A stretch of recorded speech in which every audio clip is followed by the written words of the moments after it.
إن الحمد لله نحمده ونستعينه ونستغفره ونؤمن به ونتوكل عليه ونعوذ بالله من شرور أنفسنا ومن سيئات أعمالنا من يهده الله فلا مضل له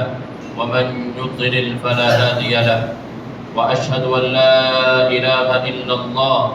وأشهد أن محمدا عبده ورسوله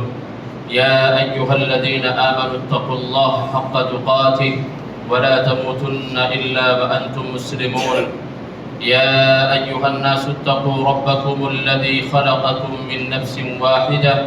وخلق منها زوجها وبث منهما رجالا كثيرا ونساء واتقوا الله الذي تساءلون به والأرحام إن الله كان عليكم رقيبا يا أيها الذين آمنوا اتقوا الله وقولوا قولا سديدا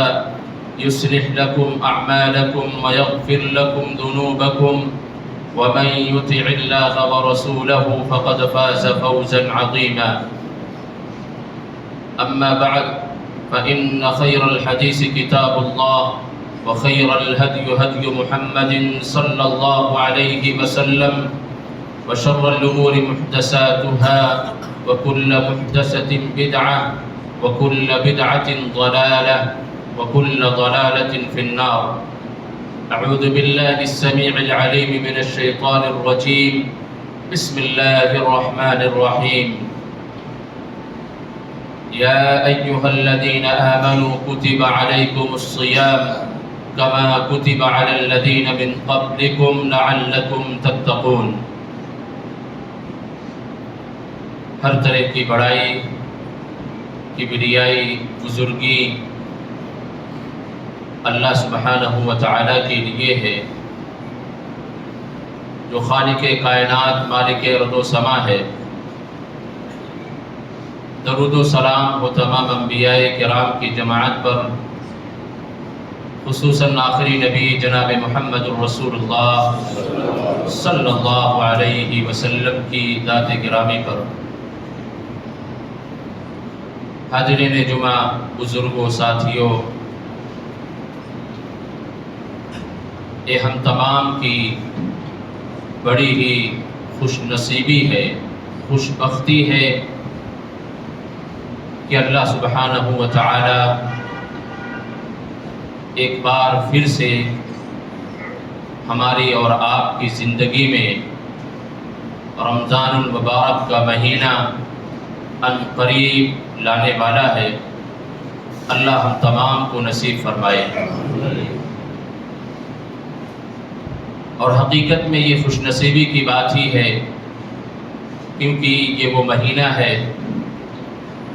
جو تمام مہینوں میں سب سے افضل ہے، جس مہینے میں اللہ سبحانہ و تعالی نے اپنا کلام نازل فرمایا، جس مہینے کے اندر اللہ سبحانہ و تعالی بہت سارے جہنمیوں کو آزاد فرماتا ہے، جس مہینے کے اندر ایک ایسی رات ہے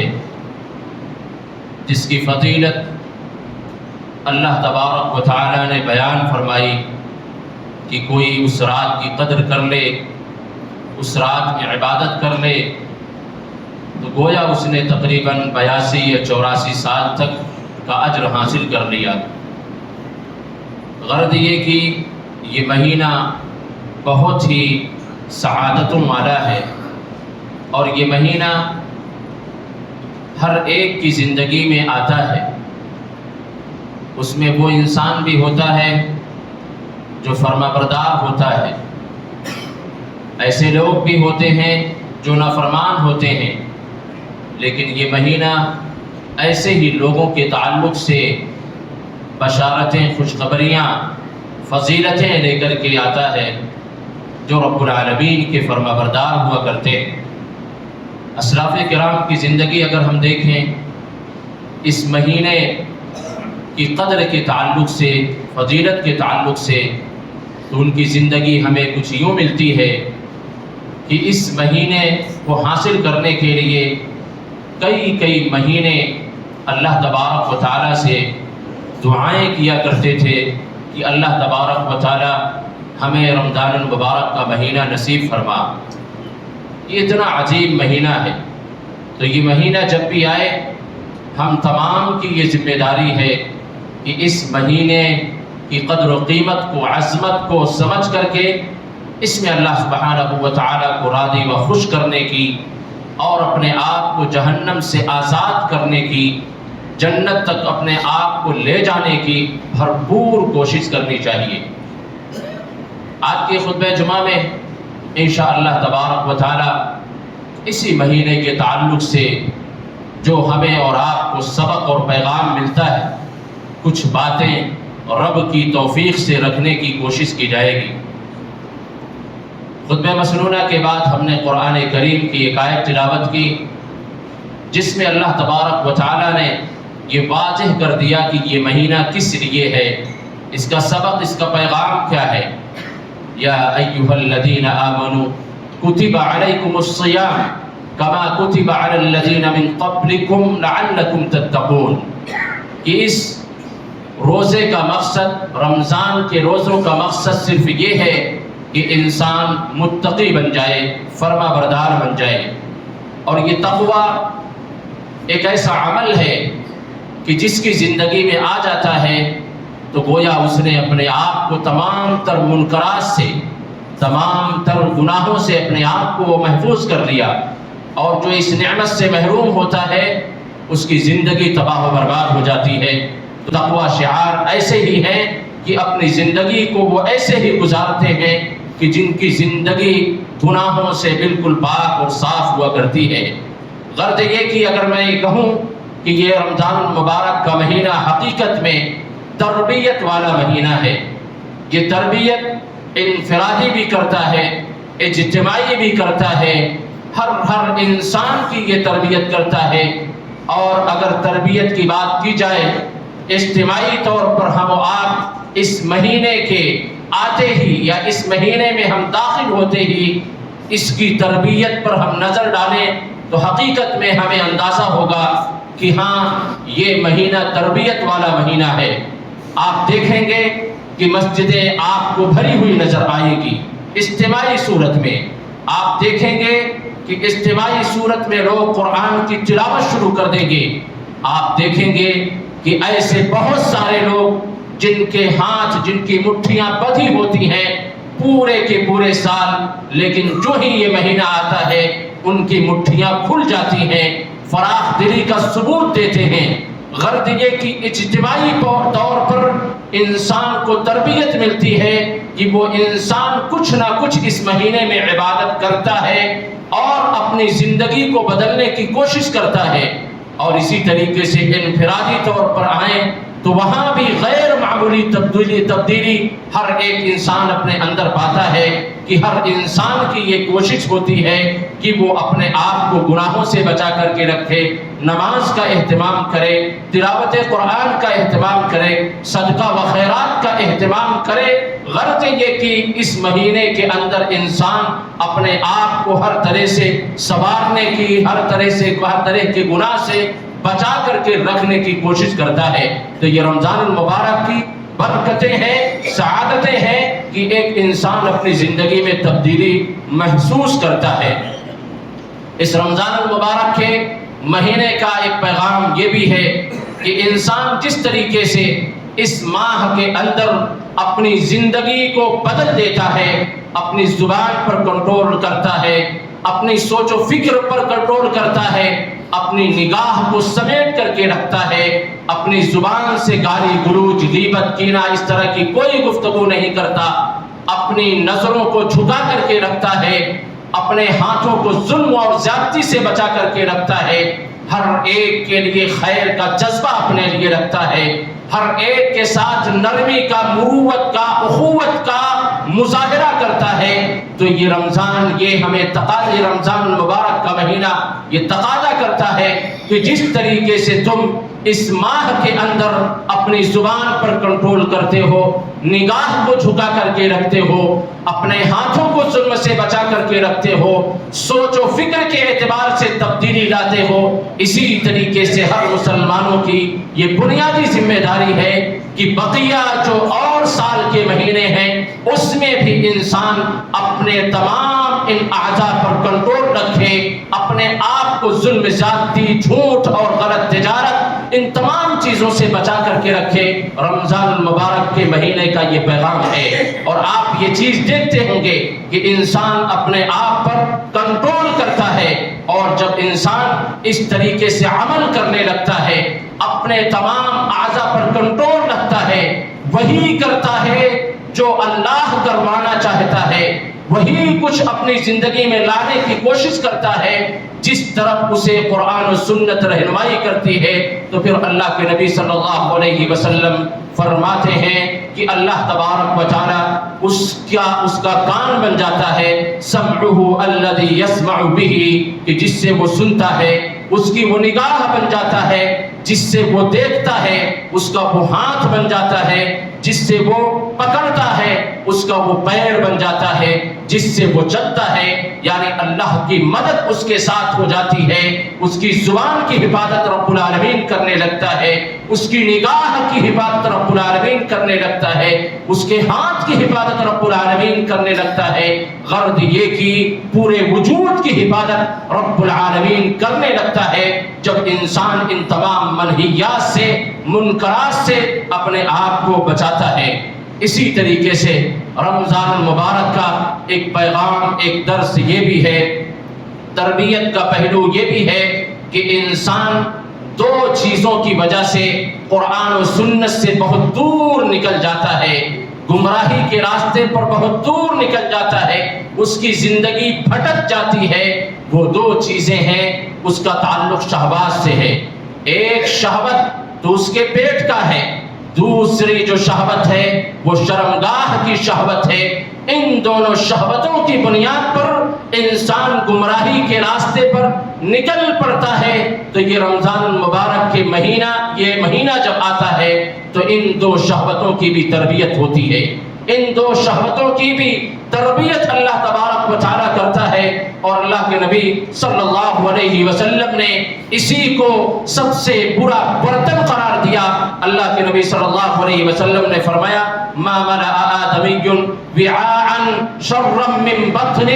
کہ سب سے برا برتن اگر کوئی ہے تو وہ انسان کا پیٹ ہے، یعنی اس پیٹ کو بھرنے کے لیے انسان حرام حلال کی تمیز نہیں کرتا ہے، اس پیٹ کو بھرنے کے لیے کسی کو دھوکہ دینے میں ذرہ برابر کوئی غور و فکر نہیں کرتا ہے، اس پیٹ کو بھرنے کے لیے غلط تجارت کرنے میں ذرہ برابر اس کے دل میں ڈر اور خوف رب العالمین کا نہیں آتا ہے، اس پیٹ کو بھرنے میں اپنے بھائی پر ظلم زیادتی کرنے میں، اپنے بھائی کے مال کو ہڑپنے میں ذرہ برابر رب العالمین کا ڈر اس کے دل میں نہیں آتا ہے، کیونکہ یہ شہوت ایسی ہے اور یہ سب سے برا برتن ہے کہ انسان اس کو بھرنے پر جب آتا ہے تو وہ اپنی زندگی کے اصل مقصد کو چھوڑ دیتا ہے کہ اس دنیا میں آنے کا جو اصل مقصد ہے وہ رب العالمین کو راضی کرنا ہے، لیکن جب اس کی شہوت میں پڑتا ہے تو وہ اپنی اصل زندگی کو، اصل مقصد کو فراموش کر دیتا ہے۔ تمام تر اللہ تبارک و تعالیٰ کے احکامات، نبی اکرم صلی اللہ علیہ وسلم کی سنتوں کو اپنے پاؤں تلے رونت دیا کرتا ہے۔ اس لیے اللہ کے نبی صلی اللہ علیہ وسلم نے یہ فرمایا کہ سب سے برا برتن ہے، اور آپ صلی اللہ علیہ وسلم نے یہ بھی فرمایا کہ ایک مومن تو ایسا ہوتا ہے کہ جو سلس کھاتا ہے، سلس پیتا ہے اور سلس سانس کے لیے باقی رکھتا ہے۔ اور ایک دوسری حدیث میں اللہ کے نبی صلی اللہ علیہ وسلم نے یہ فرمایا کہ المؤمن یأکل فی معٍ واحد، کہ مومن وہ ہے جو صرف اور صرف ایک معدے سے کھاتا ہے۔ والکافر یأکل فی سبعۃ امعاء، کافر وہ ہوتے ہیں جو 7 معدوں سے کھاتے ہیں۔ اس سے ثابت یہ ہوا کہ مومن تو ایسا ہے کہ جو کچھ اسے ملتا ہے وہ اللہ رب العالمین کی تقسیم پر راضی و خوشی اسے قبول کرتا ہے، نہ ملنے پر نہ کسی پر حسد کرتا ہے، نہ ظلم زیادتی کرتا ہے، نہ حرام کاروبار کی طرف بھاگتا ہے، نہ لٹیرا بنتا ہے، نہ دھوکے دار، نہ دھوکہ دینے والا بنتا ہے، بلکہ وہ رب العالمین کی تقسیم کردہ رزق پر وہ راضی و خوش ہو کر کے اسے ہنسی خوشی قبول کر لیتا ہے. اور اللہ تبارک و تعالیٰ نے اگر اس سے ہٹ کر کے کوئی زندگی گزارتا ہے تو اللہ تبارک و تعالیٰ نے ایسے لوگوں کو کہا کہ یہ جانور ہیں. جس طریقے سے جانور بلا تمیز کیے ہوئے تمام چیزوں کو اپنے پیٹ میں ڈالنے کی کوشش کرتا ہے، یہ جانوروں کی صفت ہوتی ہے. وَيَأْكُلُونَ كَمَا تَأْكُلُ الْأَنْعَامُ کہ یہ لوگ ہیں جو جانوروں جیسا اپنا پیٹ بھرتے ہیں، کھاتے ہیں. تو یہ روزہ جس میں ہم بھوک اور پیاس برداشت کر کے تمام حرام چیزوں سے اپنے آپ کو روکتے ہیں، تو یہ روزہ ہمیں تربیت دیتا ہے کہ تم جس طریقے سے حلال چیز سے رب کو راضی کرنے کے لیے طلوع فجر سے لے کر کے غروب شمس تک تم رک سکتے ہو، اسی طریقے سے دیگر اور مہینوں میں اپنے اس پیٹ کو حرام چیزوں سے بچا کر کے رکھو. مومن کی یہ صفت ہونی چاہیے کہ وہ بھوکا پیٹ رہ کر کے رب العالمین کو راضی و خوش کرنے کی کوشش تو کرے، لیکن حرام نوالا اپنے پیٹ کے اندر ہرگز نہ جانے دے. دوسری شہوت وہ شرمگاہ کی شہوت ہے، جس شہوت کی بنیاد پر سماج و معاشرہ بگڑتا چلا جاتا ہے. سماج و معاشرے کے اندر بدکاری عام ہوتی ہے، زناکاری عام ہو جاتی ہے، ہر انسان برا بدتر سے بدتر ہوتا چلا جاتا ہے. سماج و معاشرہ زنا کی طرف، عریانیت کی طرف، بے حیائی کی طرف لپٹ پڑتی ہے، دوڑ پڑتی ہے. تو یہ روزہ اس بات کی بھی تربیت کرتا ہے. اور اللہ کے نبی صلی اللہ علیہ وسلم نے اسی لیے فرمایا کہ یا معشر الشباب من استطاع منکم الباءة فلیتزوج فإنه اغض للبصر وأحسن للفرج ومن لم يستطع فعليه بالصوم فإنه له وجاء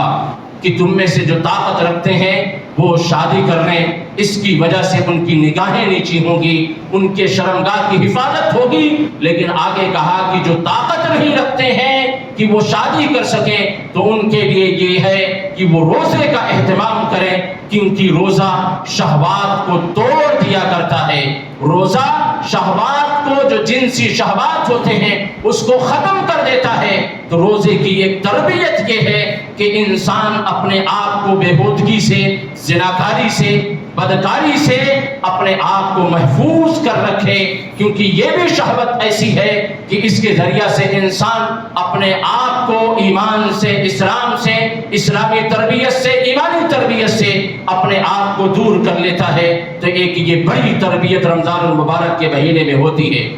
اسی طریقے سے چوتھی جو چیز ہے وہ یہ ہے کہ رمضان المبارک کے مہینے میں روح اور جسم کی بھی تربیت ہوتی.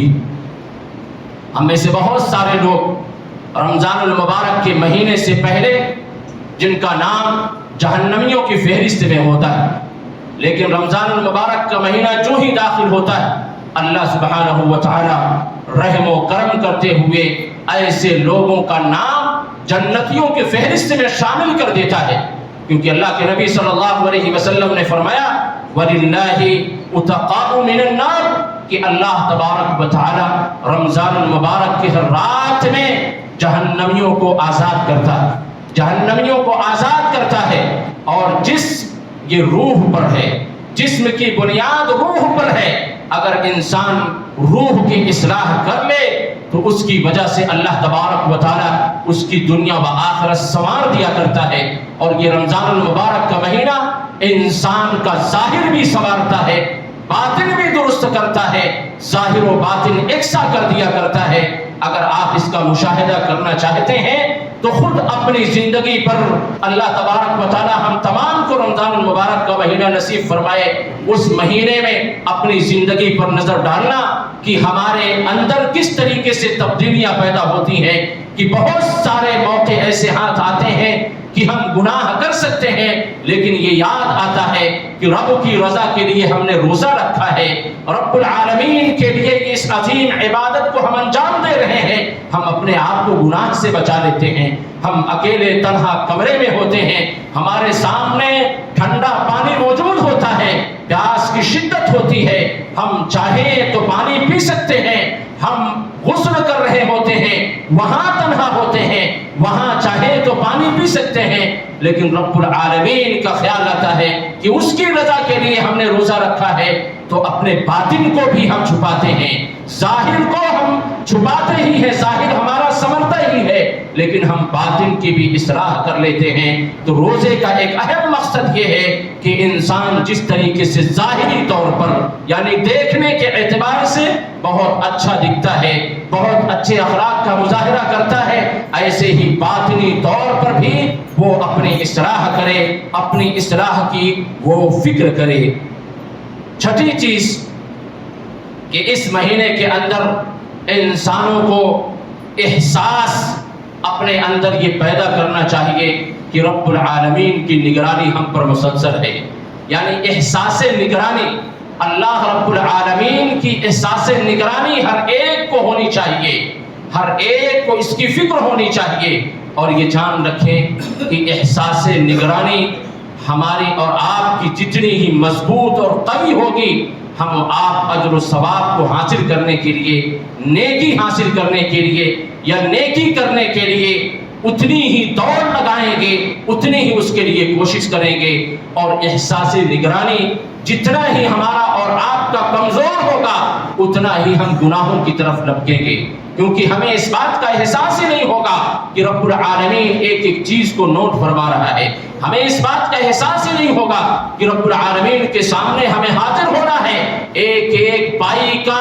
جواب دینا ہے۔ لیکن جب یہی احساس پیدا ہو جائے کہ رب العالمین کے سامنے حاضر ہو کر کے ہمیں ایک ایک پائی کا حساب دینا ہے، رب العالمین ہر چیز کو نوٹ کر رہا ہے، ما یلفظ من قول الا لدیہ رقیب عتید، اس کا جب احساس ہو جائے تو انسان اپنے آپ کو تمام تر گناہوں سے بچا لیتا ہے، محفوظ کر لیتا ہے۔ ایک واقعہ بڑا ہی مشہور ہوا سعودی عرب کا کہ ایک شیخ کا گزر صحرا سے ہوا، تو وہ شیخ دیکھتے ہیں کہ ایک سودانی ہے جو پھٹے پرانے کپڑوں میں ملبوس ہے، کچھ بکریاں اس کے ساتھ ہیں، وہ بکریوں کا ریوڑ لے کر کے اس کو چلا رہا ہے۔ وہ شیخ جا کر کے اسے آزمانا چاہتے ہیں، اسے آواز دیتے ہیں اور کہتے ہیں کہ اس میں سے ایک بکری مجھے دے دیا جائے، لیکن وہ سودانی منع کرتا ہے۔ پھر اس کے سامنے اس کے ریٹ کو بڑھاتے ہیں، قیمت کو بڑھاتے ہیں کہ میں اس ایک بکری کی قیمت کہیں زیادہ دوں گا، جتنی قیمت نہیں اس سے کہیں زیادہ دوں گا، لیکن وہ تیار نہیں ہوتا ہے۔ آخر میں یہی کہتا ہے، جب وہ شیخ کہتے کہتے تھک جاتے ہیں کہ تمہارے مالک کو اس کا پتہ نہیں چلے گا، تمہارے مالک کو کون بتانے والا ہے؟ تو اس سودانی نے یہی کہا تھا کہ مالک کی نگرانی تو نہیں ہے، لیکن مالکوں کا مالک جو آسمان پر ہے وہ ہمیں دیکھ رہا ہے کہ ہم کس طریقے سے اس امانت کا خیال رکھتے ہیں۔ تو یہ جب احساس انسان کے اندر آ جائے وہ کہیں بھی رہے گا، لیکن اللہ تبارک و تعالیٰ کو سوچ کر کے اس کی نگرانی کا احساس پیدا کر کے اپنے آپ کو وہ گناہ سے بچا سکے گا۔ ساتویں چیز یہ ہے کہ یہ روزہ یہ ہمیں سبق دیتا ہے کہ زندگی جد و جہد کا نام ہے، زندگی جستجو کا نام ہے، زندگی اپنے آپ کو تھکا دینے کا نام ہے، زندگی آسائشوں کا نام نہیں، زندگی آرام پرستوں کا نام نہیں، زندگی سوئے رہنے کا نام نہیں، بلکہ یہ روزہ یہ سبق دیتا ہے کہ زندگی یہ ہے کہ اپنے آپ کو انسان یہاں پر تھکا دے، اپنے آپ کو آخرت کو سنوارنے کے لیے، آخرت کو بنانے کے لیے اپنے آپ کو اس میں بالکل مکمل طور پر لگا دے، تھکا دے، زندگی اس کا نام ہے۔ اور ہم جب صحابہ کرام کی زندگی دیکھتے ہیں تو ہمیں یہ ملتا ہے کہ بیشتر جو معرکے ہوئے ہیں، جو جنگیں ہوئی ہیں، زیادہ تر وہ رمضان المبارک کے مہینے میں ہوئی ہیں۔ آج ہماری حالت یہ ہوتی ہے کہ ہم سحری کر لیتے ہیں، سوئے تو عصر کے وقت اٹھ رہے ہیں، سوئے تو افطار کے وقت اٹھ رہے ہیں، افطار کر لیا، اچھے اچھے پکوان لا کر کے ہم نے افطار کر لیا، پھر اس کے بعد گھومنے اور ٹہلنے کے لیے نکلے تو پھر سحری میں آتے ہیں اپنے اس پیٹ کو بھرنے کے لیے۔ یعنی یہ رمضان ہم سمجھتے ہیں کہ یہ آرام کا نام ہے،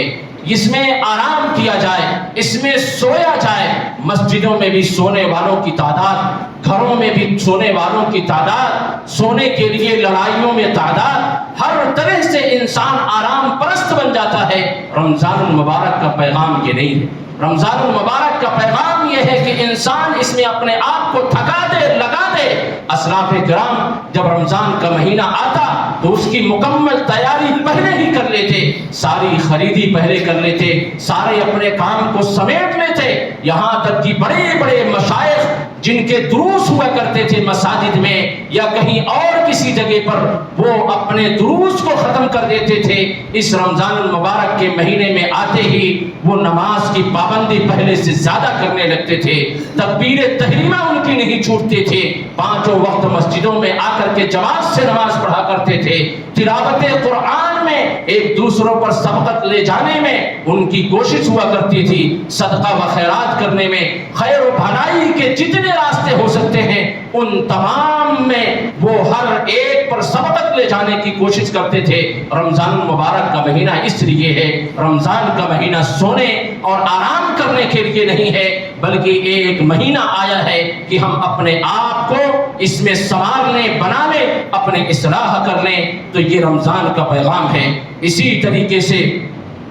یہ رمضان المبارک کا مہینہ اس لیے آتا ہے کہ اس میں زیادہ سے زیادہ عبادت کا اہتمام کیا جائے، اپنے آپ کو گناہوں سے بچا کر کے رکھا جائے، اور فرشتہ اس بات کا اعلان بھی کرتا ہے جب یہ مہینہ داخل ہوتا ہے کہ یا باغی الخیر اقبل، اے خیر و بھلائی کے کرنے والوں دوڑ پڑو، لپٹ پڑو، بھاگ پڑو رب العالمین کو راضی کرنے کے لیے، ویا باغی الشر اقصر، اور اے برائی کو چاہنے والے ٹھہر جاؤ، رک جاؤ، برائیوں سے باز آ جاؤ۔ یہ مہینہ، اس مہینے کا یہ پیغام ہے کہ اس میں بھلائی کا کام کیا جائے، اپنی اصلاح کی جائے، دل کی اصلاح کی جائے۔ اسی طریقے سے اس رمضان کا پیغام یہ بھی ہے کہ تلاوت قرآن کا اہتمام کیا جائے، اور رمضان کے گزرنے کے بعد بھی اس کا اہتمام کیا جائے۔ لیکن افسوس یہ ہے کہ ہم میں سے اکثریت تو ایسی ہے جو قرآن پڑھنا نہیں جانتی ہے، جس نے قرآن کبھی سیکھنے کے لیے اپنا وقت ہی نہیں نکالا، نہ وقت نکالا، نہ مال نکالا، ہر چیز کو حاصل کرنے کے لیے اپنے مال کو بے پناہ، بے دریغ خرچ کر دیا۔ لیکن یہ قرآن جو رب العالمین کا کلام ہے، اس کو سیکھنے کے لیے نہ اس کے پاس وقت ہے، نہ اس کے پاس مال ہے، ہزاروں لاکھوں روپے انسان خرچ کرتا ہے، 60 سال کی عمر پہنچ گئی، 40 کی پہنچ گئی، لیکن اگر کچھ نہیں آتا ہے اسے تو قرآن نہیں آتا ہے۔ 60 سال کی عمر میں پہنچا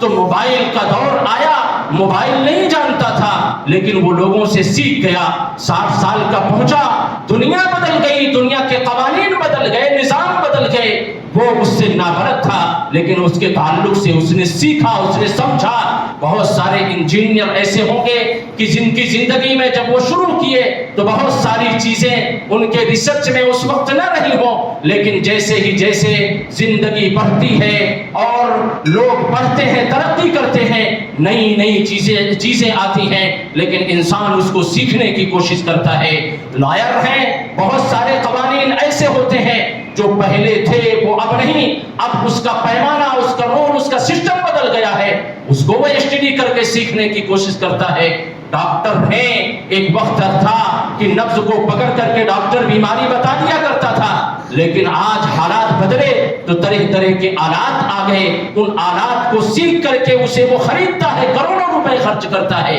لیکن سیکھتا نہیں۔ تو کیا نہیں سیکھتا؟ قرآن نہیں سیکھتا، رب العالمین کا قرآن نہیں سنتا ہے، جس کی فضیلت جتنی بیان کی جائے کم ہے۔ قرآن اور حدیث اس کی فضیلت پر بھرا پڑا ہے، اس کی تلاوت کوئی نہیں کرتا ہے۔ گھروں میں دیکھیے تو میوزک تو ہے لیکن قرآن نہیں ہے، شہروں میں جا کر کے دیکھیں، دکانوں پہ جا کر کے دیکھیں، کسی پروگرام کے موقع پر مناسبت میں جا کر کے دیکھیں تو ساری کی ساری چیزیں آپ کو نظر آئیں گی، لیکن قرآن والا ماحول آپ کو نظر نہیں آئے گا۔ یہ بڑی ہی بدقسمتی کی بات ہے کہ ہم نے نہ خود سیکھا ہے اور نہ آج بچوں کو اس کی طرف تعلیم دے رہے ہیں۔ صحابہ کرام، خود اللہ کے نبی صلی اللہ علیہ وسلم جب یہ مہینہ آتا تو جبرائیل علیہ السلام کے ساتھ قرآن کی تلاوت پابندی سے کرتے تھے، اور پورے رمضان میں ضرور ایک مرتبہ آپ پورا قرآن مکمل کرتے، اور آخری وقت میں آپ صلی اللہ علیہ وسلم نے اس قرآن کو 2 مرتبہ کمپلیٹ کیا ہے.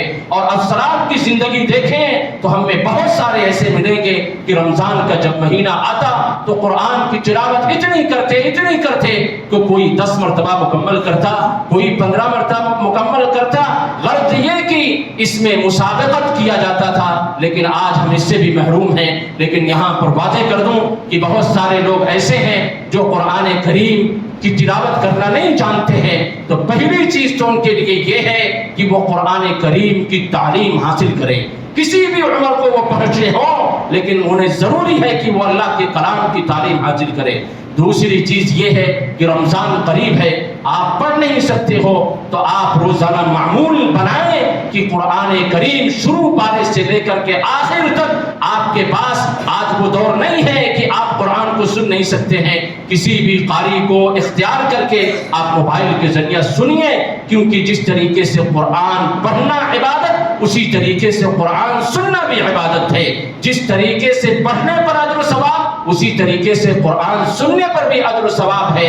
تو جو نہیں علم حاصل کر سکے ہیں وہ علم حاصل کریں, لیکن اس وقت کم از کم وہ اپنی زندگی کا معمول بنائیں کہ وہ قرآن کریم کو سنا کریں رمضان میں خاص طور پر. اسی طریقے سے اس مہینے کا پیغام یہ ہے کہ خاص غریبوں کا خیال رکھا جائے, خاص غریبوں کا خیال رکھا جائے. ایسے گھر تلاش کیے جائیں کہ جن کے یہاں سحری اور افطار کے لیے کچھ نہیں ہوتا ہے. ہم سحری اور افطار بہت اعلیٰ قسم کی چیزوں سے, پکوان سے کرتے ہیں, تو ہمیں یہ بھی فکر ہونی چاہیے کہ ہم جس طریقے سے پورا دن بھوک اور پیاس کو برداشت کر کے اچھی چیزوں کے تعلق سے ہم فکر مند تھے, غریب ہمارے بھائی ایسے ہیں جن کی خواہش تو یہ ہوگی لیکن ان کو اللہ نے مال سے محروم کر رکھا ہے. تو یہ ہماری ذمہ داری ہے کہ ہم ایسے گھروں کو تلاش کر کے ان کے گھروں پر ہم اناج مہیا کرائیں, کیونکہ اللہ کے نبی صلی اللہ علیہ وسلم کے تعلق سے آتا ہے کہ اس مہینے میں آپ ہوا کی طریقے سے ہو جاتے تھے کالریح المرسلہ, کہ اپنے ہاتھوں کو اس انداز سے کھول دیتے تھے, آپ کی فیاضی اس طریقے سے ہو جاتی تھی کہ ہر کوئی اس سے فیض اٹھاتا تھا. آخری چیز بیان کر کے کہ اس مہینے کے آنے سے پہلے ہم تمام کو یہ چاہیے کہ رمضان المبارک کے احکام و مسائل سیکھیں اور جانیں. رمضان المبارک کے احکام و مسائل کو سیکھیں اور جانیں. ہر چیز جو بھی ہم کرنا چاہتے ہیں اس کے آنے سے پہلے ہم علم حاصل کرنے کی کوشش کرتے ہیں, اس کی تیاری کرتے ہیں. اسی مناسبت سے 25 تاریخ کو اسی مسجد کے اندر رمضان کے احکام و مسائل پر پروگرام بھی رکھا گیا, اور اس کے بعد مسلسل آج تک رمضان کے احکام و مسائل کے تعلق سے عشاء کے بعد درس بھی دیا جاتا ہے. تو ہم تمام کی یہ ذمہ داری ہے کہ رمضان کے احکام و مسائل کے تعلق سے علم حاصل کریں کہ افطار کے احکامات کیا ہیں, سحری کے احکامات کیا ہیں, اگر سحری میں تاخیر ہو گئی تو کیا کریں, اگر جنابت کی حالت میں ہیں تو کیا کریں, سفر کی حالت میں ہے تو کیا کریں, عورتیں حیض کی حالت میں ہیں, نفاس کی حالت میں ہیں. حیض اور نفاس اگر سحری سے 1 منٹ پہلے ختم ہو گیا تو کیا کریں. بہت سارے ایسے مسائل ہیں. دن کے اندر کوئی انسان سویا محتلم ہو گیا تو وہ کیا کرے, اس کا روزہ ہوگا کہ نہیں ہوگا, وہ خون رمضان کی حالت میں چڑھا سکتا ہے یا نہیں چڑھا سکتا ہے, کسی کو وامٹنگ ہو جائے, الٹی ہو جائے تو اس کا روزہ ہوگا کہ نہیں ہوگا. غرض یہ کہ بہت سارے احکام و مسائل ہیں, لیکن افسوس یہ ہے کہ وقت سے پہلے ہم علم حاصل کرنے کی کوشش نہیں کرتے ہیں. کوئی کام کر لیتے ہیں تب کسی عالم کے پاس آتے ہیں کہ اس کا علاج بتایا جائے, اس کا علاج بتایا جائے. علاج پہلے تلاش کیا جائے تاکہ آپ کی کوئی عبادت آپ کے غلط اور سستی کی وجہ سے وہ متاثر نہ ہو سکے. اللہ تبارک و تعالیٰ سے دعا ہے کہ اللہ تبارک و تعالیٰ ہم تمام کو رمضان کی برکتوں کو حاصل کرنے کی توفیق عطا فرمائے. اللہ تبارک و تعالیٰ رمضان کی سعادتیں حاصل کرنے کی توفیق عطا فرمائے. جب تک زندہ رکھے دین اسلام پر زندہ رکھے, وفات و دین اسلام پر ہو. آمین. تقبل یا رب العالمین.